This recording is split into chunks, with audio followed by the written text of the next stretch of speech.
Close చేసి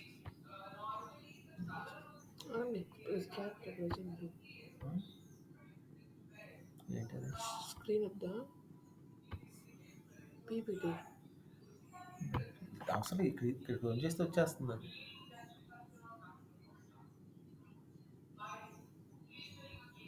సరే ఉంచు అలా ఉంచు.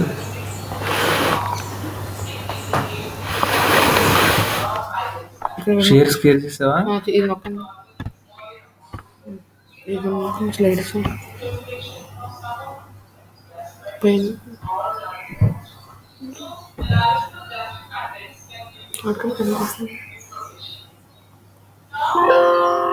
ఇక్కడ సుబ్రహ్మణ్య సార్ చెప్పండి సార్. స్క్రీన్ మీద ఏం కనిపిస్తుంది చదువు ఒకసారి. జాతీయ ఆదాయం నిర్వచనములు మరియు జాతీయ ఆదాయ భావనలు సార్. Very good. నిన్న క్లాస్లో ఏం చెప్పుకున్నావమ్మా?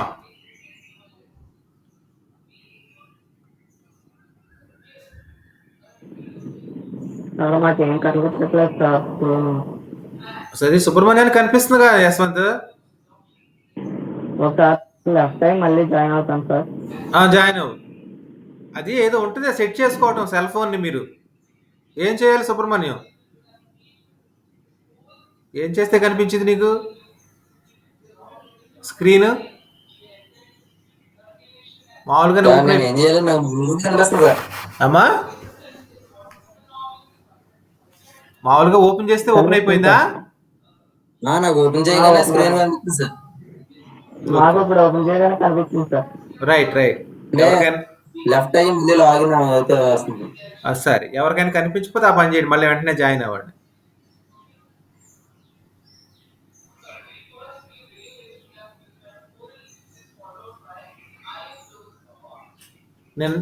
నిన్న మొన్నటి క్లాసుల్లో మనం స్థూలార్థ శాస్త్రం నిర్వచనములు, స్థూలార్థ శాస్త్రం యొక్క ప్రాధాన్యత, అలాగే సూక్ష్మార్థ శాస్త్రానికి స్థూలార్థ శాస్త్రానికి మధ్య గల భేదాల గురించి వివరించుకున్నాం. మరి ఈరోజు క్లాసులో సెకండ్ యూనిట్లో మనకి ఫస్ట్ టాపిక్ చాలా important topic, very very important topic. General knowledge కూడా మనకు చాలా ఇంపార్టెంట్ ఈ టాపిక్. జాతీయ ఆదాయానికి సంబంధించినటువంటి భావనలు. ఈ టాపిక్లో మనం జాతీయ ఆదాయం అంటే ఏంటి నిర్వచించడం, అలాగే జాతీయ ఆదాయంలో గల వివిధ భావనలను వివరించడం, తర్వాత జాతీయ ఆదాయాన్ని కొలిచే పద్ధతులు లేక మదించేటువంటి పద్ధతులు, అందులో ఉన్నటువంటి ఇబ్బందులు, అవన్నీ కూడా ఇందులో మనం తెలుసుకుంటాం ఈ జాతీయ ఆదాయం టాపిక్లో. ఈ పాఠాన్ని మనం చదువుకోవటం వల్ల మనకి లక్ష్యాలు ఏమొస్తాయంటే జాతీయ ఆదాయం భావనలు తెలుసుకొని జాతీయ ఆదాయ నిర్వచనాలు తెలుసుకోవడం. జాతీయ ఆదాయం అంటే ఏంటి, దాని నిర్వచనాలు ఏంటి, అలాగే జాతీయ ఆదాయంలో గల వివిధ భావనలు ఏంటి అనేటువంటి వాటిని మనం క్లియర్గా ఈరోజు చక్కగా తెలుసుకుంటాం. ఈరోజు టాపిక్లు అంటే ఈ జాతీయ ఆదాయాన్ని మనం మూడు విధాలుగా 3 టాపిక్స్గా డివైడ్ చేసుకోవచ్చు. ఫస్ట్ టాపిక్లో మనం జాతీయ ఆదాయ నిర్వచనములు మరియు భావనల్లో 8 భావనలు ఉన్నాయి. భావనల్లో కొన్ని టాపిక్స్ నేర్చుకుంటాం. సెకండ్ పార్ట్లో మిగిలినటువంటి భావనల గురించి తెలుసుకుంటాం. అన్నీ ఒకే రోజు పూర్తి కావాలి కాబట్టి. నెక్స్ట్ థర్డ్ క్లాసులో జాతీయ ఆదాయాన్ని మదించేటువంటి పద్ధతి లేక కొలిచేటువంటి పద్ధతులు, వ్యయాల మదింపు పద్ధతి, ఆదాయాల మదింపు పద్ధతి, ఉత్పత్తి మదింపు పద్ధతి, 3 పద్ధతులు ఉంటాయి. ఆ 3 పద్ధతులు నెక్స్ట్ క్లాస్లో మనం తర్వాత క్లాస్లో తెలుసుకుంటాం. అందులో ఉన్నటువంటి ఇబ్బందులు ఏంటి అనేటువంటి వాటి గురించి తెలుసుకుంటాం. మనకు ఈ జాతీయ ఆదాయానికి సంబంధించిన ఇంట్రడక్షన్స్లో మనం చూస్తే ఈ స్థూలార్థ శాస్త్రం ముఖ్యంగా నిన్న చెప్పుకున్నాం. మనం స్థూలార్థ శాస్త్రం యొక్క ప్రాముఖ్యతలో మొత్తం దేశానికి మొత్తం అంతటికి సంబంధించినటువంటి ఆదాయం, జాతీయ ఆదాయం, మొత్తం ఉత్పత్తి అన్నిటి గురించి ఇది తెలియజేస్తుంది కాబట్టి ఇది చాలా ప్రాధాన్యత కలిగిందని చెప్పుకున్నాం.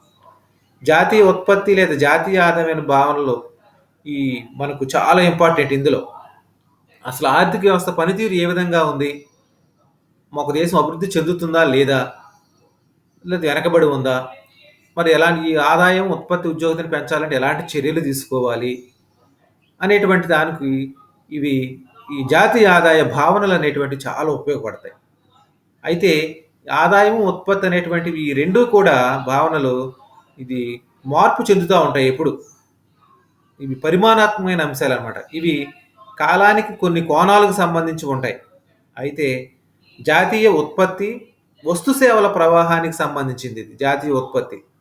కాగా జాతీయ ఆదాయం అనేటువంటిది ఉత్పత్తి కారకాల ఆదాయ ప్రవాహానికి సంబంధించింది. అంటే ఏంటంటే ఉత్పత్తి కారకాల ఆదాయానికి సంబంధించి అంటే ఒక వస్తువును ఉత్పత్తి చేయడానికి ఉత్పత్తి కారకాలు 4 అవసరం అవుతాయి. ఆ 4ట్లో మనకి ల్యాండ్, లేబర్, క్యాపిటల్, ఆర్గనైజేషన్ అంటాం. భూమికి బాటకం అనేటువంటిది ప్రతిఫలంగా చెల్లిస్తాం. అలాగే శ్రామికునికి వేతనాలు అనేటువంటివి ప్రతిఫలంగా చెల్లిస్తాం. మూలధనానికి వడ్డీని ప్రతిఫలంగా చెల్లిస్తాం. అలాగే వ్యవస్థాపకునికి లాభాలు అనేటువంటివి, వీటిని మనం ఉత్పత్తి కారకాల పంపిణీ అంటాం. అంటే ఇవి దేశంలో ఉత్పత్తి జరుగుతూ ఉన్నప్పుడు వీటికి ఆదాయం అనేటువంటిది సమకూరుతూ ఉంది. ఈ 2 అంశాలు, ఉత్పత్తి మరియు ఆదాయం అనేటువంటి 2 అంశాలు కూడా ఒకానొక పేర్కొనబడిన కాలానికి చెంది ఉంటాయి. అంటే ఈ సంవత్సరానికి లేకపోతే ఈ నెలకు అని ఆదాయం ఎంత, ఉత్పత్తి ఎంత అనేటువంటిది మనం అంచనా వేస్తాం అనమాట.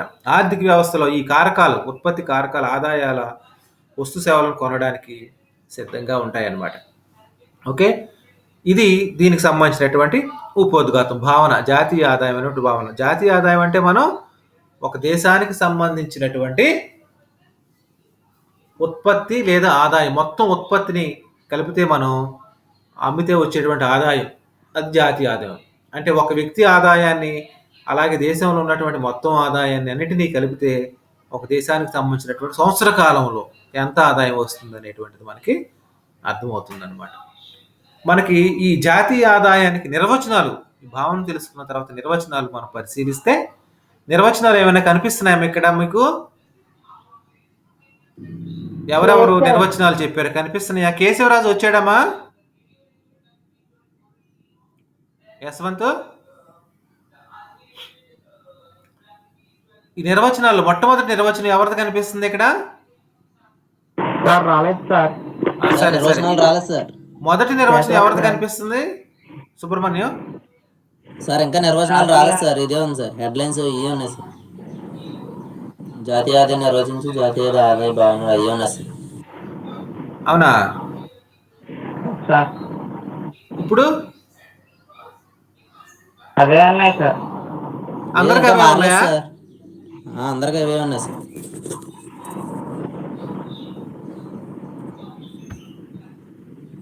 ఇప్పుడు కూడా ఏమి? లేదు సార్, లేదు సార్. అవే ఉన్నాయి సార్. ఇప్పుడు అవే ఉన్నాయి సార్. ఓకే ఓకే, ఒక నిమిషం ఆగండి.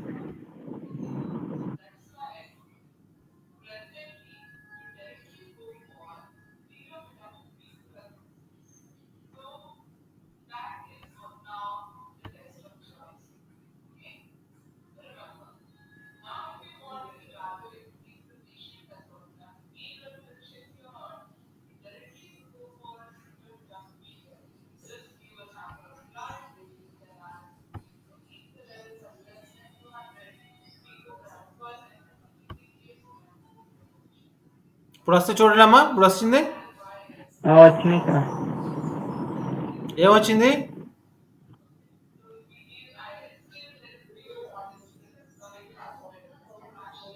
ఏమొచ్చిందమ్మా కేశవరాజు? యశ్వంత్, సహజ వనరులు సహాయం. ఓకే, నిర్వచనాలను పైన సైడ్ హెడ్డింగ్ ఉంది కదా సార్, మార్షల్ నిర్వచనం. ఓకే ఓకే, ఇప్పుడు చూడు పెద్దగా కనిపిస్తుందా?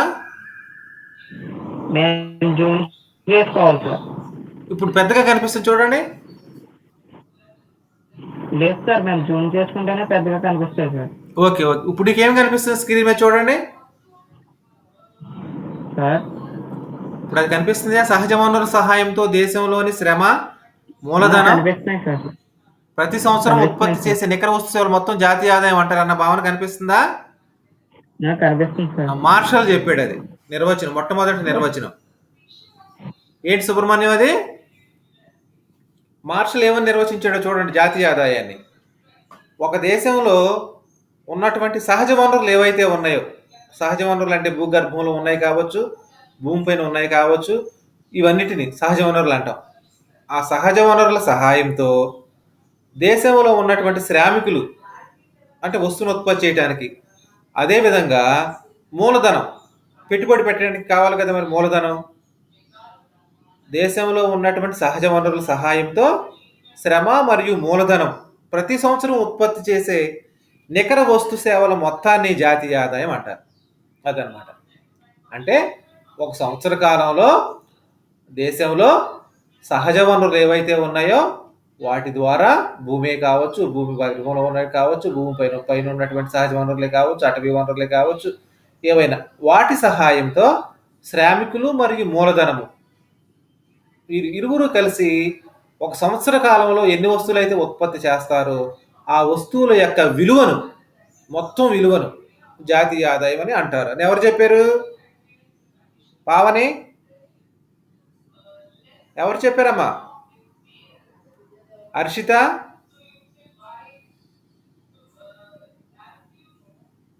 హర్షిత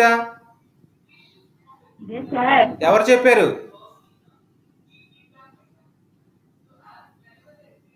నిర్వచనాన్ని ఎవరు చెప్పారమ్మా?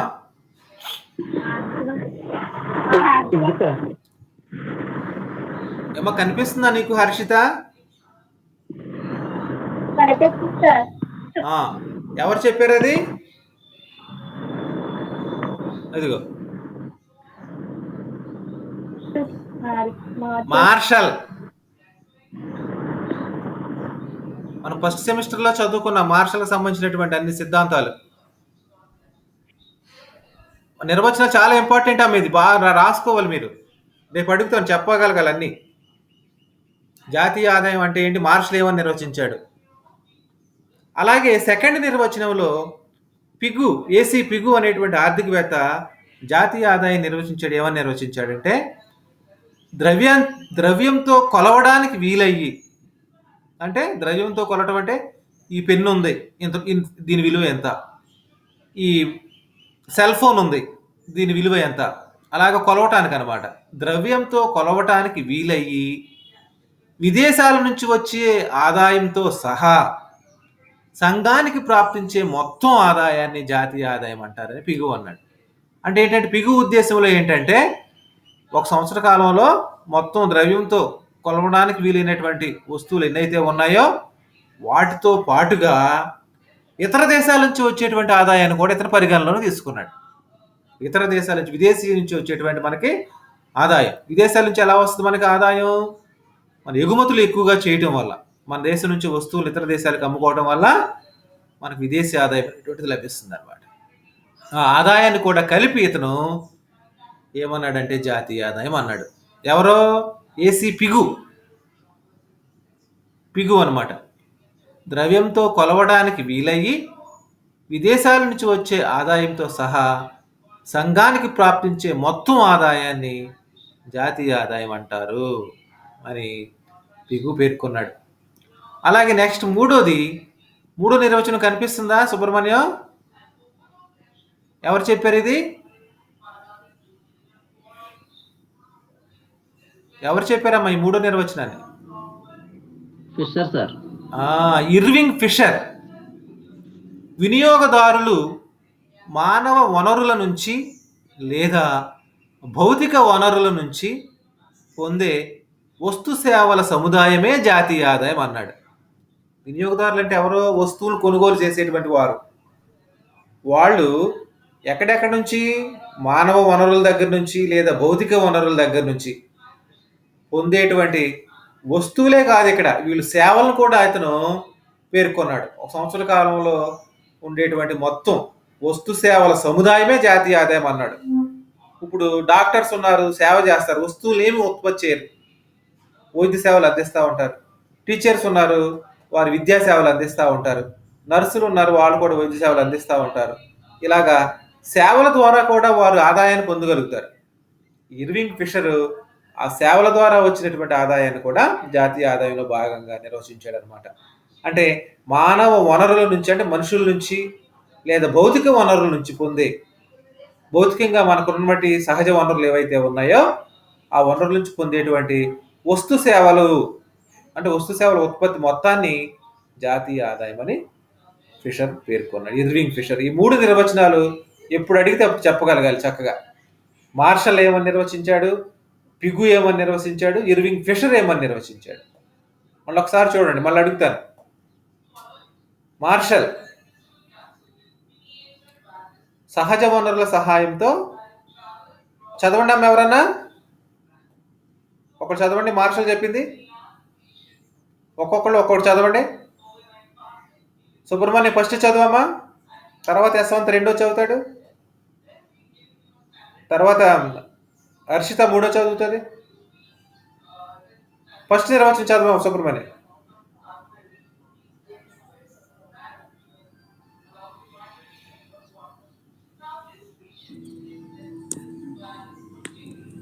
సహజ వనరుల సహాయంతో దేశంలోని శ్రమ మూలధనం ప్రతి సంవత్సరం ఉత్పత్తి చేసే నికర వస్తు సేవల మొత్తాన్ని జాతీయ ఆదాయం అంటారు sir. Very good. Next Yashwant sir. Yashwant.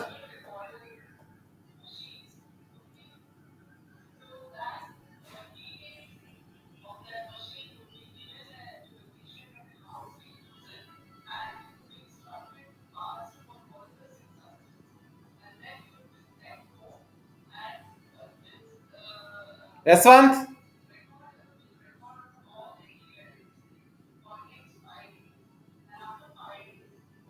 Yashwant.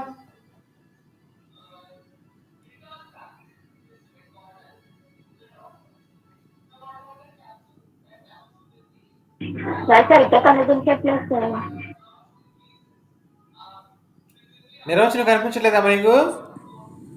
Zoom చేసుకోవాలి సార్, జూమ్ చేసుకుంటే కనిపిస్తుంది సార్.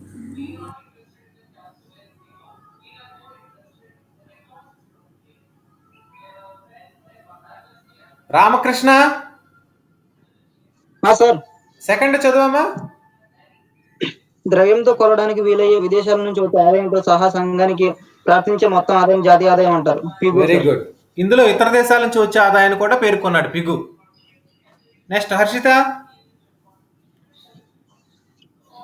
జయశ్రీ.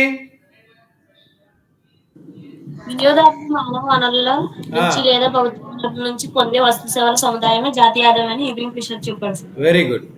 ఈ మూడు నిర్వచనాల్ని బాగా గుర్తుపెట్టుకోండి. ఎవరైతే చెప్పింది నేను అడిగినప్పుడు చెప్పగలగాలి చక్కగా. ఇవి మనం నేర్చుకోవాల్సినటువంటి కాన్సెప్ట్స్, జాతీయ ఆదాయ భావనలు. 8 ఉన్నాయి చూడండి మొత్తం. ఇట్స్ వెరీ వెరీ ఇంపార్టెంట్ అనమాట. 8 టాపిక్స్ నేను చదువుతాను ఫస్ట్, తర్వాత మీరు చదువుదురు. కానీ ఫస్ట్ వన్ ఏంటంటే స్థూల జాతీయ ఉత్పత్తి, గ్రాస్ నేషనల్ ప్రొడక్ట్. దాన్ని సింపుల్గా జిఎన్పి అంటాం, గ్రాస్ నేషనల్ ప్రొడక్ట్, స్థూల జాతీయ ఉత్పత్తి. నెక్స్ట్ సెకండ్ వన్ స్థూల దేశీయ ఉత్పత్తి. డిఫరెన్స్ ఎక్కడుంది దానికి? ఫస్ట్ దాంట్లోనేమో జాతీయ అన్నాము, రెండో దాంట్లోనేమో దేశీయ అన్నాం. గ్రాస్ డొమెస్టిక్ ప్రోడక్ట్ జీడిపి అన్నాం. జీడిపి అంటాం ప్రతి దానికి. భారతదేశ జీడిపి ఎంత పెరిగింది, ప్రపంచ బ్యాంక్ జీడిపి ఎంత పెరిగిందని, లేకపోతే ఎంత తగ్గిందని, ఈ సంవత్సరం ఎంత ఉంటుందని ఐఎంఎఫ్ అంచనా వేసింది, జాతీయ ఇక్కడ ఆర్బీఐ ఇంత అంచనా వేసింది, గవర్నమెంట్ ఇంత అంచనా వేసింది అని చెప్తా ఉంటాం. జీడిపి అని మన దేశానికి సంబంధించినటువంటి ఆదాయం అనమాట. స్థూల దేశీయ ఉత్పత్తి, దాన్ని ఇంగ్లీష్లో గ్రాస్ డొమెస్టిక్ ప్రొడక్ట్ అంటాం, జీడిపి. నెక్స్ట్ మూడోది నికర జాతీయ ఉత్పత్తి, నెట్ నేషనల్ ప్రొడక్ట్, ఎన్ఎన్పి అంటాం, net national product. Next fourth one net domestic product, నికర దేశీయ ఉత్పత్తి. చూడండి పై రెండు ఏవైతే ఉన్నాయో కింద రెండు కూడా అవే ఉన్నాయి, కాకపోతే అక్కడ స్థూల అన్నాము, ఇక్కడ నికర అన్నాము.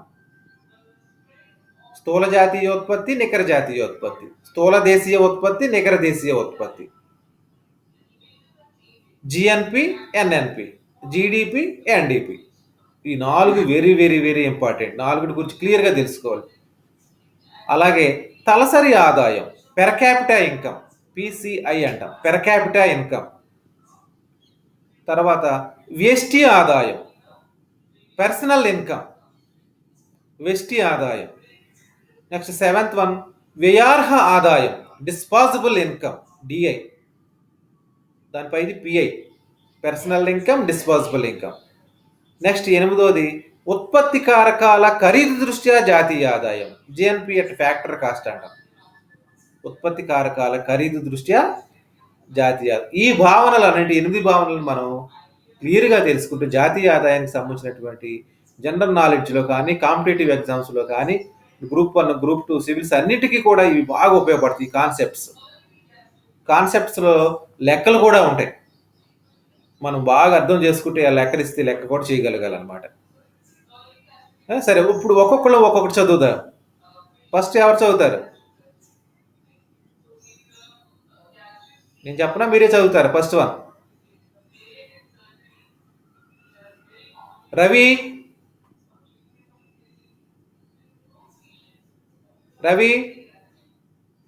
చరణ్ వచ్చాడా ఇవో రోజు? పండు, విజయ్,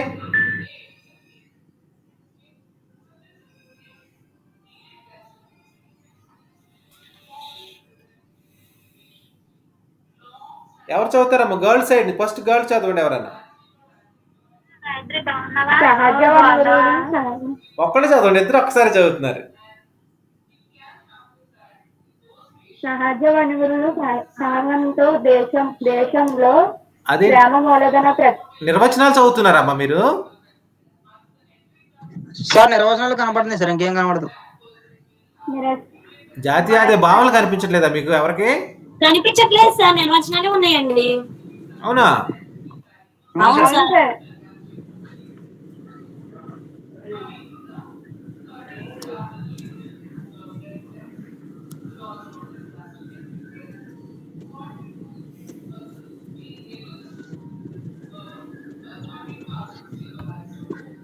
ఇప్పుడు ఏం కనిపిస్తుంది? నిర్వచనాలే కనిపిస్తాయి సార్. ఇప్పుడు అందరికీ అంతేనా? అంతే సార్, అట్లా కనిపిస్తాయి సార్.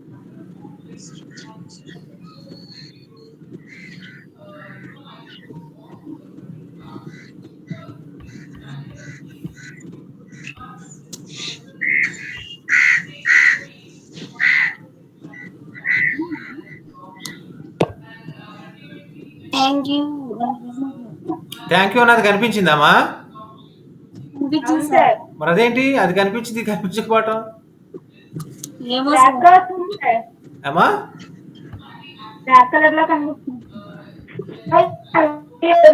ఇప్పుడు ఏం కనిపించట్లేదు సార్. సరే సరే చూద్దాం. ఇప్పుడు థ్యాంక్ యూ కనిపించిందమ్మా? కనిపించింది సార్. అది ఇప్పుడు కనిపిస్తుంది చూడండి. కనపడింది సార్. స్క్రీన్ ఇంకా పెద్దగా చేస్తున్నా చూడండి. జాతీయ ఆదాయం బాగా రైట్. ఫస్ట్ చెప్పమ్మా పావని.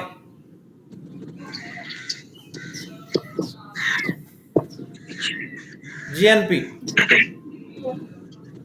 జాతీయ ఉత్పత్తి. Very good. జయశ్రీ నెక్స్ట్. స్థూల దేశ ఉత్పత్తి సార్. ఇంగ్లీష్ లో ఏమంటావు దాన్ని? గ్రాస్ డొమెస్టిక్ ప్రొడక్ట్, జిడిపి అంటాం. జిడిపి. ఓకే. రామకృష్ణ. నికర జాతీయ ఉత్పత్తి సార్. ఇంగ్లీష్ లో కూడా చదవాలన్న. National product. సింపుల్ గా ఏమంటావు దాన్ని? ఎన్ఎన్పి అంటాం. Very good. నెక్స్ట్ హర్షిత. తలసరి ఆదాయం సార్. దానిపైన ఒకటి వదిలేసావు, 4వది వదిలేసావు. ఇంగ్లీష్ లో నెట్ డొమెస్టిక్ ప్రొడక్ట్, ఎన్డిపి అంటాం. నెక్స్ట్ సుబ్రహ్మణ్యం.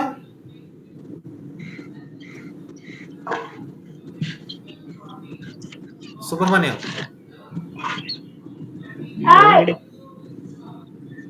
ఫిఫ్త్ వన్ ఏంటమ్మా? ఇంగ్లీష్ లో ఏమంటావు దాన్ని?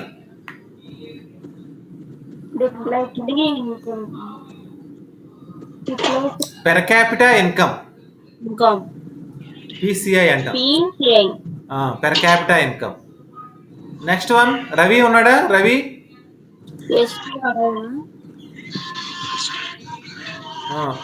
వ్యష్టి ఆదాయం పర్సనల్ ఇన్కమ్. ఇన్కమ్, తర్వాత వ్యయార్హ ఆదాయం డిస్పాజబుల్ ఇన్కమ్ డిస్పోజబుల్ ఇన్కమ్, డిఐ. ఉత్పత్తి కారకాల ఖరీదు దృష్ట్యా జాతీయ ఆదాయం. ఇప్పుడు 8 అందరూ చదవండి అమ్మా, పైకి చదవవసరం మీరు చూసుకోండి ఒకసారి. సార్ రాసుకున్నాం సార్. ఆ, తీసుకున్నాం. రాసుకోవటానికి టైం సరిపోదేమో చూడండి అమ్మా, 8 ఉన్నాయి. ఇలా సింపుల్ గా రాసుకోండి. GNP, GDP, NNP, NDP, PCI, pi, DI, GNP at factor cost అని అలా సింపుల్ గా రాసుకుంటే గుర్తుంటుంది, టైం కూడా కలిసి వస్తుంది.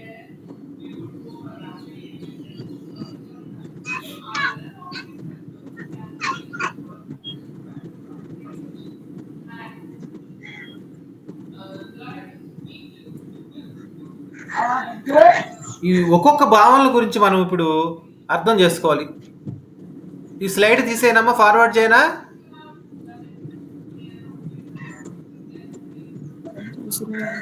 లేకపోతే ఒక స్క్రీన్ షాట్ తీసుకోండి, లేకపోతే నీకు నిదానంగా రాసుకోవచ్చు ఇంటి దగ్గర. తీసుకున్నాం సార్. సరే సరే, అలా అయితే నేను ఫార్వర్డ్ చేస్తున్నాను. అది ఇప్పుడు కనిపిస్తుంది. ఏం కనిపిస్తుంది ఇప్పుడు? స్థూల జాతీయ ఉత్పత్తి అని కనిపిస్తుంది కదా. ఫస్ట్ వన్, ఒకటోది మనం నేర్చుకుంటున్నాం ఇప్పుడు. స్థూల జాతీయ ఉత్పత్తి అంటే ఏంటో తెలుసుకుందాం. ఇదే మనకి అసలు చాలా ఇంపార్టెంట్. దీని నుంచే మిగిలిన భావనలన్నీ వస్తాయి. ఒక సంవత్సర కాలంలో ఉత్పత్తి అయిన అంతిమ వస్తు సేవల మొత్తాన్ని స్థూల జాతీయ ఉత్పత్తి అంటారు. అది ఎంత సింపుల్గా ఉందో చూడండి. ఒక సంవత్సరం కాలంలో ఉత్పత్తి అయిన, ఈ పదం ఒకటే, అంతిమ అన్న పదం ఒకటి వచ్చింది. వస్తు సేవల మొత్తాన్ని స్థూల జాతీయ ఉత్పత్తి అంటాం. జిఎన్పి, గ్రాస్ నేషనల్ ప్రొడక్ట్, లేకపోతే గ్రాస్ నేషనల్ ఇన్కమ్. జిఎన్పి లేక ఉత్పత్తి అన్న ఆదాయం అన్న ఒకటి. స్థూల జాతీయ ఆదాయం, స్థూల జాతీయ ఉత్పత్తి. ఆ ఉత్పత్తి నమ్మితే వచ్చేది ఆదాయం. అంటే ఇందులో మనకి అంతిమ వస్తు సేవలు అంటే ఏంటంటే, కొన్ని వస్తువులు తయారవ్వకుండా ఉంటాయి, మధ్య తరగతిగా ఉంటాయి. అంటే అవి అమ్మటానికి ఇంకా రెడీగా లేవు కదా, అలాంటి వాటిని మధ్యంతర వస్తువులు అంటాం. వాటిని మనం ఆ జాతీయ ఆదాయంలోకి తీసుకో. పూర్తిగా తయారయ్యి అమ్మటానికి సిద్ధంగా ఉన్నటువంటి వస్తువులు మాత్రమే మనం జాతీయ ఆదాయంలో వాటి విలువలు లెక్కిస్తాం. ఇది ప్రస్తుత మార్కెట్ ధరలలో లెక్కించామనుకోండి. అంటే ఇప్పుడు ఉదాహరణకి పెన్ను ఉత్పత్తికి రెడీగా ఉంది అమ్మటానికి. పెన్ను ధర 10 రూపాయలు. ఈ సెల్ ఫోన్ ధర 5,000, 10,000 ఏదో ఉంది. అలాగే ఈ డ్రెస్, ఈ ప్యాంటు, ఈ షర్ట్, ఈ ఇలాగా ఒక్కొక్క వస్తువు ధర ఎంత ఉంది ప్రస్తుత మార్కెట్లో. అలాగా ప్రస్తుతం ఎన్ని వస్తువులు దేశంలో ఉత్పత్తి అయినాయి, వాటి ఒక్కొక్క దాని యొక్క ధర ఎంత, మొత్తం మనం గుణిస్తే దానికి మొత్తం వస్తువుల విలువ తెలుస్తుంది మనకు. మార్కెట్ ధరలలో దాన్నే మనం స్థూల జాతీయ ఉత్పత్తి అంటే, ఒక సంవత్సర కాలంలో ఒక దేశంలో ఉత్పత్తి అయిన అంతిమ వస్తు సేవల మొత్తాన్ని వాటి యొక్క విలువతో గుణించినట్లయితే మనకి మొత్తం స్థూల జాతీయోత్పత్తి అనేటువంటిది వస్తుందన్నమాట. అలాగే మనకు స్థిర ధరల్లో లెక్కించామనుకోండి. స్థిర ధరల్లో లెక్కిస్తే మనకి స్థిర ధరలు లేక నిలకడ ధరలలో స్థూల జాతీయోత్పత్తి అంటాం. ఇక్కడ స్థిర ధరలు అంటే ఏంటి, ప్రస్తుత ధరలు లేక మార్కెట్ ధరలు అంటే ఏంటో డిఫరెన్స్ తెలుసుకోవాలి ఒకసారి. మనం ప్రస్తుతం మనం ఏ వస్తువు ధర ఎంత ఉంది అనేటువంటిది మార్కెట్ ధరలో లెక్కించామనుకోండి, అది ప్రస్తుత ధరలలో లేక కరెంట్ ప్రైసెస్ లేక మార్కెట్ ప్రైసెస్ అంటాం. అలా కాకుండా దేశంలో ధరల్లో పెరుగుదల వల్ల ఉత్పత్తి పెరగకపోయినా జాతీయ ఆదాయం పెరుగుతుంది. ఉదాహరణకి మనం ఉల్లిపాయలు తీసుకుందాం. ఉల్లిపాయలు ధర 15 రూపాయల నుంచి 100 రూపాయలకి పెరిగింది. ఉత్పత్తి మాత్రం ఇది వరకు పోయిన సంవత్సరం ఎంత ఉంది అదే ఉత్పత్తి వచ్చింది. కానీ ఈ సంవత్సరం ఎంత ఉత్పత్తి అయింది, అన్ని కేజీలే ఉత్పత్తి అయింది. కాకపోతే ధర చూస్తే విలువ అనేటువంటిది ఎక్కువ వస్తుంది లాస్ట్ ఇయర్తో పోల్చుకుంటే. ఉత్పత్తిలో మాత్రం లాస్ట్ ఇయర్ 1,00,000 టన్నులు ఉత్పత్తి అయింది అనుకోండి దేశం మొత్తం మీద, ఈ సంవత్సరం కూడా 1,00,000 టన్నులే ఉత్పత్తి అయింది. కానీ ఆ ధర చూసుకున్నట్టయితే లాస్ట్ ఇయర్ 10 లక్షలే వచ్చినట్టయితే ఈ సంవత్సరం వచ్చేసరికి 100కి పెరిగిపోయింది. 100 లక్షల టన్ను విలువ ఎందువల్ల పెరిగింది? జాతీయ ఆదాయం విలువ ఎందువల్ల పెరిగింది? వస్తువుల యొక్క ధర పెరుగుదల వల్ల. ధరలో మార్పు రావటం వల్ల జాతీయ ఆదాయం చక్కగా కానీ అంతేగాని ఉత్పత్తిలో పెరుగుదల రాల. మరి దీనికి డిఫరెన్స్ తెలుసుకోవాలంటే మనం అంటే ఉత్పత్తి పెరగటం వల్ల జాతీయ ఆదాయం పెరిగిందా, లేక ధరలలో మార్పు రావటం వల్ల జాతీయ ఆదాయం పెరిగిందా అనేటువంటి దాన్ని తెలుసుకోవటానికి ఈ ధరల పెరుగుదలలోని అంతరాన్ని మనం తీసివేయాలన్నమాట. అందుగురించే మనం స్థిర ధరలలో జాతీయ ఆదాయాన్ని లెక్కిస్తామన్నమాట. స్థూల జాతీయోత్పత్తిని ఖచ్చితంగా లెక్కించాలంటే ఒక వస్తువు విలువను ఒకేసారి లెక్కించాలి. సగం తయారవని మధ్య వస్తువులని లేదా ఇన్వెంటరీలను లెక్కించకూడదు. చూడండి, స్థూల జాతీయోత్పత్తిలో ఏమేమి వస్తున్నాయో చూడండి. ఇక్కడ స్థూల జాతీయోత్పత్తి equal to C plus I plus G plus X minus M minus R minus P. C అంటే వినియోగ వస్తువులు, అంటే దేశంలో మొత్తం ఉత్పత్తి అయినటువంటి ప్రతిరోజు ఉపయోగించుకునేటువంటి వినియోగ వస్తువుల విలువ, మొత్తం వస్తువుల విలువ. అలాగే మూలధన వస్తువుల విలువ. మూలధన వస్తువులు అంటే ఏంటి? వస్తువులను ఉత్పత్తి చేసేటువంటి వస్తువులు, యంత్రాలు, యంత్ర పరికరాలు, అలాంటి వాటిని మూలధన వస్తువులు అంటాం. అవి ఒక సంవత్సరం కాలంలో మొత్తం ఎన్ని ఉత్పత్తి అయినాయి, వినియోగ వస్తువులు ఎన్ని అయినాయి, మూలధన వస్తువులు, వాటి విలువ మొత్తం ఎంత. అలాగే ప్రభుత్వం సేవల ద్వారా ఎంత సేవలు అందించింది, దాని విలువ ఎంత, ద్రవ్య రూపంలో విలువ కట్టాలి. అలాగే నికర ఎగుమతుల విలువ, అంటే ఇతర దేశాల నుంచి మనం ఎన్ని వస్తువులు దిగుమతి చేసుకున్నాం, మనం ఎన్ని వస్తువులు ఇతర దేశాలకు ఎగుమతి చేసాం, వాటి మధ్యన ఉన్నటువంటి తేడా, మనకి ఎంత నికర ఆదాయం వచ్చిందా, నష్టం వచ్చిందా, లాభం వచ్చిందా. ఎగుమతులు ఎక్కువగా ఉంటే లాభం వస్తుంది, దిగుమతులు ఎక్కువగా ఉంటే మనకి విదేశీ వ్యాపారంలో అనుకూలంగా ఉండదు, అంటే తక్కువగా మనకి ఆదాయం అనే మైనస్లోకి వెళ్తుంది దిగుమతులు ఎక్కువగా ఉంటే. విదేశీ నికర కారకాల ఆదాయం, అంటే విదేశాల్లో ఉన్నటువంటి మనకి ఎవరైతే ఉన్నారో. అమ్మా ఏంటి పావనే, వినపడట్లేదా? లేదండి. ఎవరికి వినిపించట్లేదా? వినిపించింది సార్. అమ్మ నువ్వు సౌండ్ పెంచుకోమ్మా, నీ మొబైల్లో తక్కువ చేసుకున్నావేమో పావని. వాల్యూమ్ రైట్ చేసుకో.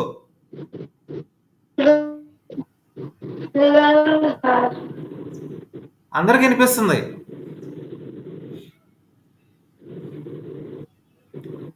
వీటన్నిటిని మనం కలిపి స్థూల జాతీయోత్పత్తి అంటాం. మరొకసారి చూద్దాం. స్థూల జాతీయోత్పత్తి అంటే ఒక సంవత్సర కాలంలో ఉత్పత్తి అయిన అంతిమ వస్తు సేవల మొత్తాన్ని స్థూల జాతీయోత్పత్తి అంటాం. అంతిమ వస్తు సేవలు అంటే సగం తయారవ్వకోకుండా ఉండకుండా పూర్తిగా అమ్మకానికి సిద్ధంగా ఉన్నటువంటి వస్తువులు అనమాట. వీటిని ప్రస్తుత మార్కెట్ ధరలో లెక్కిస్తే మనం మార్కెట్ ధరలలో స్థూల జాతీయోత్పత్తి జిఎన్పి అట్ మార్కెట్ ప్రైసెస్ అంటాం, లేదా కరెంట్ ప్రైసెస్ అంటాం ప్రస్తుత ధరల్లో. అలాగే స్థిర ధరల్లో లెక్కించామనుకోండి, స్థిర ధరలు అంటే ఏం చేస్తారంటే ఒక సంవత్సరం ఎలాంటి విపత్తులు లేని సంవత్సరం, కరువు కాటకాలు లేని సంవత్సరాన్ని తీసుకుని ఆ సంవత్సరంలో జాతీయ ఆదాయాన్ని ఎంత ఉందో, స్థిర ధరలు ఆ సంవత్సరాన్ని ధరలు ఎంత ఉన్నాయో అంచనా వేసి ఆ ధరలని ఈ సంవత్సరం ధరలతో పోల్చుతారనమాట. మధ్యలో పెరిగినట్లయితే అప్పుడు అంతరం అనేటువంటిది తెలుస్తుంది, ధరల పెరుగుదల అంత నిజంగా. అలాంటి దాన్ని మనం స్థిర ధరలలో జాతీయ ఆదాయం లెక్కించిందని చెప్తాం అన్నమాట. ఇది స్థూల జాతీయోత్పత్తి. ఇప్పుడు అర్థమైందా? స్థూల జాతీయోత్పత్తిని ఎన్ని రకాలుగా లెక్కిస్తున్నాం మనం? 2 రకాలుగా. అంటే ఒక దేశంలో ఉత్పత్తి అయిన మొత్తం వస్తు సేవల విలువను, అటు వినియోగ వస్తువులే కావచ్చు, పెట్టుబడి వస్తువులే కావచ్చు, సేవలు అంటే ప్రభుత్వం చేసిన సేవలే కావచ్చు, ప్రైవేట్ సేవలే కావచ్చు, అలాగే ఇతర దేశాల నుంచి వచ్చినటువంటి నికర విలువే కావచ్చు, మొత్తం అన్నిటినీ కలిపితే ప్రస్తుత ధరలలో లెక్కించామనుకోండి, అది ప్రస్తుత మార్కెట్ ధరలలో స్థూల జాతీయ ఆదాయం అంటాం. ప్రస్తుత మార్కెట్ ధరలలో. అలా నిలకడ ధరలలో ఒక ఆధార సంవత్సరం తీసుకుని ఆ సంవత్సరంలో ధరలు లెక్కించినట్లయితే దాన్ని మనం స్థిర ధరలలో జాతీయ ఆదాయాన్ని అన్నాం. అంటే ధరల పెరుగుదలలో వచ్చేటువంటి అంతరాన్ని తొలగించడం కోసం ఆ సంవత్సరానికి ఈ సంవత్సరానికి వాస్తవంగా ఉత్పత్తి పెరగటం వల్ల జాతీయ ఆదాయం పెరిగిందా, లేక ధరల పెరుగుదల వల్ల జాతీయ ఆదాయం పెరిగిందా అనేటువంటి దాన్ని అంతరాయాన్ని తీసివేయడానికి మనం స్థిర ధరలలో జాతీయ ఆదాయాన్ని లెక్కిస్తాం. ఈ కాన్సెప్ట్ అందరికి అర్థమైనట్టేనా? జిఎన్పి అంటే ఏంటో, జిఎన్పి అంటే ఏంటి చెప్పగలగాలమ్మా. జిఎన్పిలు ఏమేమి ఉంటాయో చెప్పాలి. సి అంటే ఏంటి, ఐ అంటే ఏంటి, జి అంటే ఏంటి, ఎక్స్ మైనస్ ఎం అంటే ఏంటి, ఆర్పి అంటే ఏంటి, పి అంటే ఏంటి. విదేశీ నికర కారకాల ఆదాయం.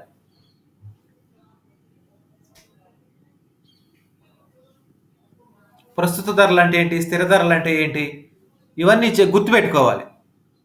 స్థూల జాతీయ ఉత్పత్తి అంటే ఏంటి, జిఎన్పి అంటే ఏంటి. సరేనా రామకృష్ణ?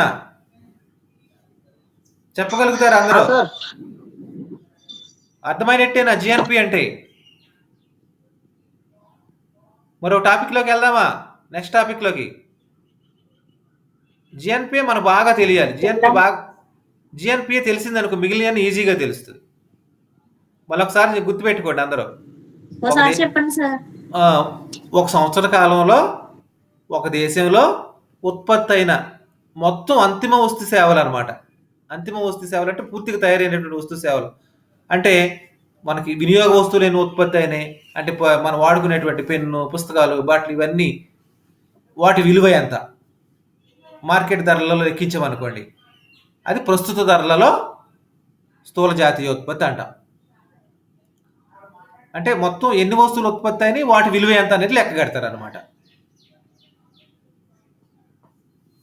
అది వినియోగ వస్తువులు కావచ్చు, మూలధన వస్తువులు కావచ్చు. మూలధన వస్తువులు అంటే సి అంటాం, క్యాపిటల్ గుడ్స్.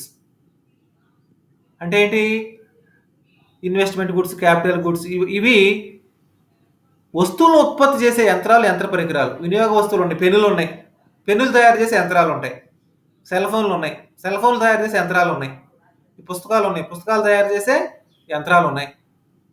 వీటన్నిటిని మనం ఏమంటామంటే మూలధన వస్తువులు అంటాం. అంటే వినియోగ వస్తువులు మరియు మూలధన వస్తువులను కూడా ప్రస్తుతం మార్కెట్ ధరలలో లెక్కించి ఎన్ని యంత్రాలు ఉత్పత్తి అని వాటన్నిటిని వాటికి సేవలు కూడా కలపాలి. ఎవరు అందించేటువంటి సేవలు? ప్రభుత్వం అందించేటువంటి సేవలు. అంటే వస్తువులు, భౌతికంగా కనిపించేటువంటి వస్తువులు ఒకటే కాదు ఆదాయం అంటే. ఇందా చెప్పుకున్నట్లుగా నేను మీకు టీచ్ చేస్తా ఉన్నాను. తద్వారా ఏమవుతుందంటే నాకు సంవత్సరానికి నాకు ఇంత ఆదాయం వస్తుంది. నా ఆదాయాన్ని కూడా జాతీయ ఆదాయాన్ని కలుపు, దాని సేవల ద్వారా వచ్చేటువంటి ఆదాయం అంటాం. ఇలాగ దాని సింపుల్గా మనం చూడండి. GNP at market prices, last లైన్లో రాసాం. జిఎన్పి ఎట్ ఎంపీ అంటే మార్కెట్ ప్రైస్ అంటే ప్రస్తుత ధరలలో.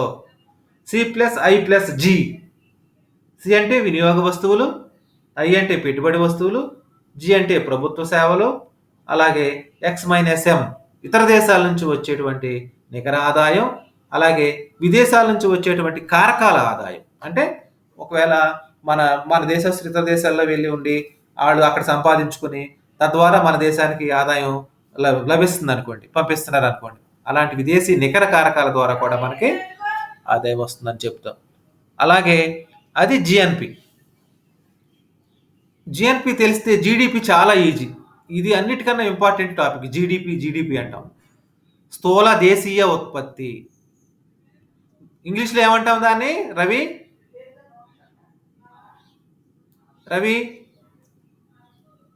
ఇంగ్లీష్లో స్థూల దేశీయ ఉత్పత్తిని ఏమంటాం?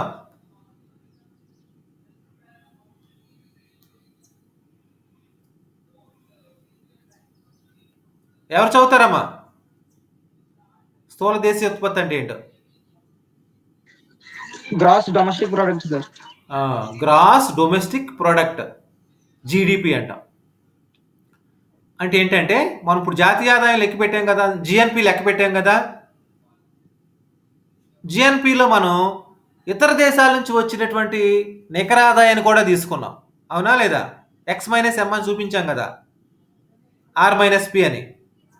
విదేశీ కారకాలు మరియు విదేశాల నుంచి వచ్చే ఎగుమతులు దిగుమతుల ద్వారా వచ్చినటువంటి నికర ఆదాయాన్ని కూడా తెలుసు కలిపితేనే మనం స్థూల జాతీయ ఉత్పత్తి అన్నాం.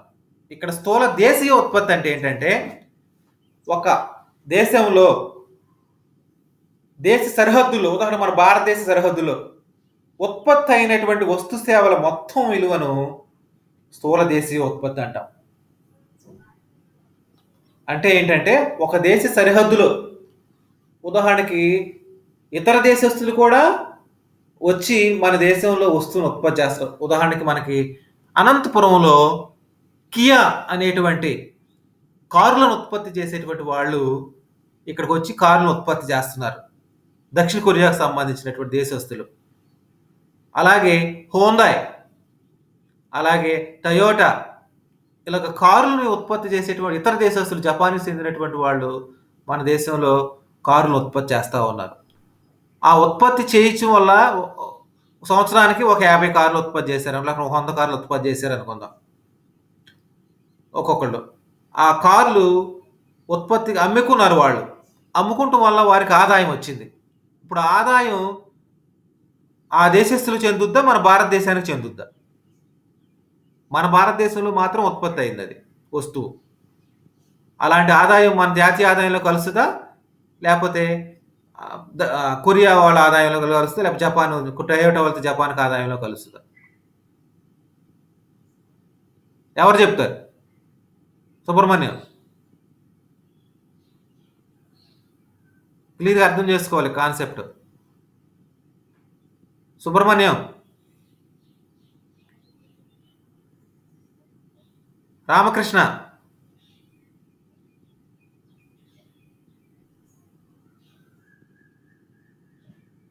రామకృష్ణ, ఆదాయం ఎవరికి చెందుద్ది అది?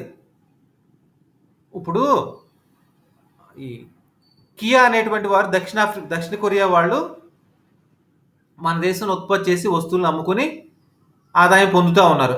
ఆ ఆదాయం దక్షిణ కొరియాకి చెందుద్దా, మన భారతదేశానికి చెందుద్దా? దక్షిణ కొరియా సార్. ఎందుకని? ఎందుకంటే సార్ అలాగే సార్ అక్కడ ఉత్పత్తి చేసేది. ఉత్పత్తి చేసిన ఇక్కడ శ్రామికులను ఇక్కడ ఉపయోగించుకున్నారు. ఇక్కడ మన భారతదేశంలో అనంతపురం అనేటువంటి ఊర్లో, ఆంధ్రప్రదేశ్లో ఫ్యాక్టరీ పెట్టారు. మన భారతదేశ భౌగోళిక సరిహద్దులోనే వస్తువును ఉత్పత్తి చేస్తున్నారు. ఇక్కడ ఉన్నటువంటి శ్రామికుల్ని ఉద్యోగాలు ఇచ్చారు, ఇక్కడ ఉన్నటువంటి వారిని చాలా మందికి కదా. ఈ శ్రామికులు ఆదాయం పొందుతూ ఉన్నారు, ఆ వస్తువుని ఇక్కడే ఉత్పత్తి చేస్తున్నారు. ఆ ఆదాయాన్ని మన దేశ సరిహద్దులో ఉత్పత్తి అయింది కాబట్టి ఏం చేయాలి? మన జాతీయ ఆదాయాన్ని కలపాలా, వారి జాతీయ ఆదాయాన్ని కలపాలా? ఉదాహరణకి మనకు టాటా వాళ్ళు ఉన్నారు, టాటా కార్ల కంపెనీ మన ఇండియాది. వాళ్ళు చైనాలో కార్లు ఉత్పత్తి చేస్తున్నారు అనుకుందాం. చైనా కార్లు ఉత్పత్తి చేస్తే అక్కడ శ్రామికులనే లేబర్గా పెట్టుకున్నారు వాళ్ళు. అక్కడే భూమి, బిల్డింగ్లు అన్నీ కూడా వాళ్ళే, చైనా వాళ్ళే. భూమి ఇక్కడ నుంచి ఇండియా నుంచి భూమి ఏమి తీసుకెళ్ళరు. కొరియా వాళ్ళు వచ్చారంటే కొరియా నుంచి మన భూమి ఏమి తీసుకురు, ఇక్కడ మన భూమినే వాడుకుంటారు, మన బిల్డింగ్లే వాడుకుంటారు, మన శ్రామికుల్ని ఉపయోగించుకుంటారు, అన్నీ మనయే. కాకపోతే వాళ్ళు పెట్టుబడి మాత్రం పెడతారు వస్తువులు, ముడిసరుకులు కొనుక్కోవడానికి, అన్నిటికీ యంత్రాలు, యంత్ర పరికరాల కోసం. టాటా వాళ్ళు చైనాలో కార్లను ఉత్పత్తి చేయటం వల్ల ఆ ఆదాయం ఆ దేశంలో ఉత్పత్తి చేస్తున్నారు కాబట్టి ఆ ఆదాయం మన దేశానికి రాదు. వాళ్ళు ఆ దేశంలో ఉత్పత్తి అయింది కాబట్టి వాళ్ళు లెక్కిస్తారనమాట. అది డిఫరెన్స్ అనమాట. అంటే స్థూల దేశీయ ఉత్పత్తికి స్థూల జాతీయ ఉత్పత్తికి డిఫరెన్స్ ఏంటంటే, మనం ఒక దేశంలో ఒక భౌగోళిక దేశ సరిహద్దులో ఉత్పత్తి అయినటువంటి వస్తు సేవల మొత్తం విలువను స్థూల దేశీయ ఉత్పత్తి అంటాం. ఆ స్థూల దేశీయ ఉత్పత్తికి మనకు ఇప్పుడు ఇతర దేశాల నుంచి వచ్చేటువంటి నికర ఆదాయాన్ని కూడా కలిపినట్లయితే స్థూల జాతీయ ఆదాయం అంటాం. అందుగురించే మనం చూడండి, ఇక్కడ స్థూల దేశీయ ఉత్పత్తి అంటే ఒక దేశ సరిహద్దులలో ఉత్పత్తి అయినటువంటి వస్తు సేవల మొత్తం విలువను స్థూల దేశీయ ఉత్పత్తి అంటాం. స్థూల దేశీయోత్పత్తి ఈక్వల్ టు స్థూల జాతీయోత్పత్తి మైనస్, అంటే మనకు ఇంతకు జిఎన్పి తెలుసుకున్నాం. జిఎన్పిలో నుంచి దేన్ని తీసివేయాలి? జీడిపి రావాలంటే ఇతర దేశాల నుంచి వచ్చేటువంటి నికర కారకాల ఆదాయాన్ని తీసివేయాలి. ఇది కలపకూడదు. ఇతర దేశాల నుంచి ఎగుమతుల ద్వారా ఎక్స్ మైనస్ ఎం అన్నాం. ఎక్స్ అంటే ఎక్స్పోర్ట్స్, ఎం అంటే ఇంపోర్ట్స్. నికర విదేశీ ఆదాయాన్ని తీసివేయాలి, అలాగే నికర కారక ఆదాయాన్ని తీసివేయాలి. దేంట్లో నుంచి తీసివేయాలి? జిఎన్పిలో నుంచి. అంటే జిఎన్పి అంటే ఈ రెండింటిని కలిపితేనే GNP, X minus M, R minus P. అది మనం జీడిపి అంటాం. చాలా క్లియర్గా అర్థం చేసుకోవాలి. చాలా సింపుల్. ఒక దేశ భౌగోళిక సరిహద్దులో ఉత్పత్తి అయింది మాత్రమే పరిగణలోకి తీసుకుంటే స్థూల దేశీయోత్పత్తి అని. ఆ స్థూల దేశీయోత్పత్తికి మనం ఇతర దేశాలకు వస్తువులు ఎగుమతి చేయడం వల్ల మనకు ఆదాయం వచ్చిందనుకోండి. ఆదాయాన్ని కూడా కలిపినట్లయితే నికర విదేశీ ఆదాయం అంటాం. ఆదాయాన్ని కూడా కలిపితే విదేశాల నుంచి వచ్చే ఆదాయాన్ని కూడా కలిపితే జాతీయ ఆదాయం అంటాం. జాతీయోత్పత్తి అంటాం. ఇతర దేశాల నుంచి వచ్చేటువంటి నికర విదేశీ ఆదాయము, విదేశీ కారక ఆదాయం కూడా కలిపినట్లయితే మనం స్థూల జాతీయోత్పత్తి అని చెప్తాం. అంటే ఇప్పుడు స్థూల జాతీయోత్పత్తి తెలిసిందనుకో, స్థూల దేశీయోత్పత్తి కూడా తెలుస్తుంది. ఎలా తెలుస్తుంది? స్థూల జాతీయోత్పత్తిలో నుండి దేన్ని తీసివేయాలి? ఇతర దేశాల నుంచి వచ్చేటువంటి విదేశాల నుంచి వచ్చేటువంటి నికర కారక ఆదాయము, నికర విదేశీ ఆదాయం రెండింటిని తీసివేసినట్లయితే మనకి జీడిపి అనేటువంటిది వస్తుంది అనమాట. అందు గురించి మనకి జిఎన్పి చాలా ఇంపార్టెంట్. జిఎన్పి తెలుసుకుంటే మనకి జీడిపి ఈజీగా వస్తుంది. ఒక దేశంలో ఎన్ని వస్తువులు ఉత్పత్తి అయినాయి అనేటువంటిది జీడిపి ద్వారా తెలుస్తుంది మనకి. వాటి విలువ ఎంత? అర్థమైందా జీడిపి అంటే? రామకృష్ణ, యశ్వంత్,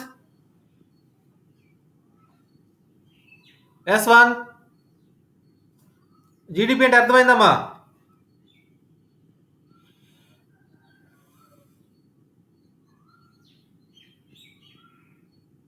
ఎవరు చెప్తారు బాబు?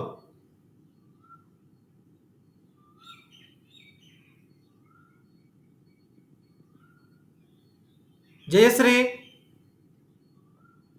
సార్ అర్థమైందా? జిఎన్పి అంటే ఏంటి, జీడిపి? రెండు టాపిక్సే చెప్పుకున్నాం ఇవాళ, నిర్వచనాలు మరియు జిఎన్పి, జీడిపి రెండు గురించి చెప్పుకున్నాం. జిఎన్పి అంటే స్థూల జాతీయోత్పత్తి, జీడిపి అంటే స్థూల దేశీయ ఉత్పత్తి. ఆ రెండింటికి డిఫరెన్స్ తెలుసుకోవాలి. డిఫరెన్స్ అంటే ఏంటి మళ్ళీ ఒకసారి చెప్తున్నాను చూడండి. ఒక దేశ భౌగోళిక సరిహద్దుల్లో ఉత్పత్తి అయినటువంటి వస్తు సేవల మొత్తం విలువను, ఉదాహరణకు మన భారతదేశ భౌగోళిక సరిహద్దు, అమెరికా భౌగోళిక సరిహద్దు, శ్రీలంక భౌగోళిక సరిహద్దు, ఆ దేశంలో ఉత్పత్తి అయింది మాత్రమే ఆ దేశ ఆదాయంగా పేర్కొంటాం.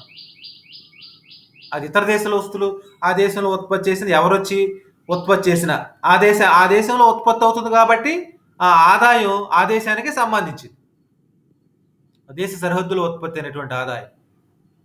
దానికి మనం ఇతర దేశాల నుంచి వచ్చేటువంటి ఆదాయాన్ని కూడా, నికర ఆదాయాన్ని కూడా, విదేశీ ఆదాయం, కారక ఆదాయాన్ని కూడా కలిపితే మనకి అప్పుడు జిఎన్పి అవుతుంది, స్థూల జాతీయోత్పత్తి అవుతుంది.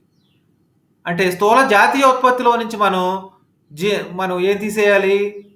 ఇతర దేశాల నుంచి వచ్చేటువంటి నికర ఆదాయాన్ని తీసివేస్తే మనకి జీడిపి అనేటువంటిది వస్తుంది అనమాట. ఓకే,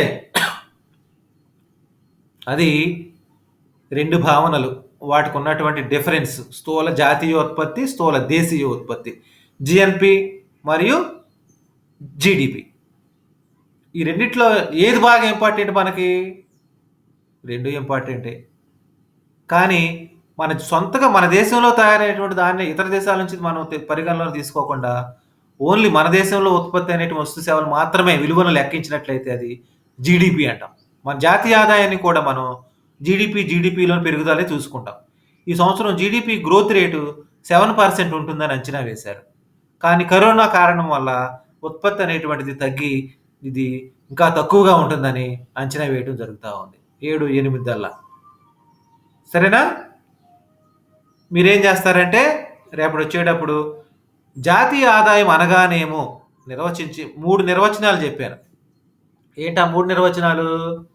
మార్షల్ చెప్పింది, దేశంలో శ్రమ మూలధనం ఒక సంవత్సర కాలం ఉత్పత్తి చేసే మొత్తం నికర సేవల వస్తువు విలువను జాతీయ ఆదాయం అంటారు, మార్షల్ చెప్పింది. అలాగే పిగు చెప్పింది, ద్రవ్యంతో కొలవడానికి వీలయ్యి విదేశాల నుంచి వచ్చే ఆదాయంతో సహా సంఘానికి ప్రాప్తించి మొత్తం ఇది స్థూల జాతీయోత్పత్తి, విదేశాల నుంచి వచ్చేటువంటి ఆదాయాన్ని కూడా కలిపాడు పిగు. ఇది కలపకుండా ఓన్లీ దేశంలో కలిపినట్లయితే జీడిపి అంటాము, ఇది జిఎన్పిగా పేర్కొంటాం, పిగు చెప్పింది. అలాగే ఇర్వింగ్ ఫిషర్ ఏమన్నాడు? వినియోగదారులు మానవ వనరుల నుంచి లేదా భౌతిక వనరుల నుంచి పొందే వస్తు సేవలు మొత్తం సముదాయాన్నే జాతీయ ఆదాయం అని ఇర్వింగ్. ఈ 3 ఇంకా ఉన్నప్పటికీ కూడా ఈ 3 మనకి చాలా ఇంపార్టెంట్. ఓకే, ఈ 3 రాస్తే చాలు, వేరేది రాయ అవసరం. తర్వాత జాతీయ ఆదాయ భావనలు, జిఎన్పి, స్థూల జాతీయోత్పత్తి జీడిపి, స్థూల దేశీయోత్పత్తి గ్రాస్ డొమెస్టిక్ ప్రోడక్ట్, ఈ 2 చెప్పుకున్నాం ఇవాళ మనం. తర్వాత నేర్చుకోవాల్సినవి నికర జాతీయోత్పత్తి, నికర దేశీయోత్పత్తి. ఈ రెండింటి నుంచే ఇవి వచ్చినాయి. స్థూల జాతీయోత్పత్తి నుంచి నికర జాతీయోత్పత్తి వచ్చింది. స్థూల దేశీయ ఉత్పత్తి నుంచి నికర దేశీయ ఉత్పత్తి వచ్చింది. ఎన్డీపీ, తలసరి ఆదాయం, వెస్టి ఆదాయం, వీటి గురించి వ్యవహార ఆదాయం, ఉత్పత్తికర ఖరీదు దుస్తరి ఆదాయం గురించి రేపటి క్లాస్లో నేర్చుకుందాం. సరేనా సార్? ఏమా? Okay sir. Okay, thank you. చదవండి బాగా గుర్తుపెట్టుకుని. ఆఫ్ చేస్తున్నానమ్మా. Okay sir.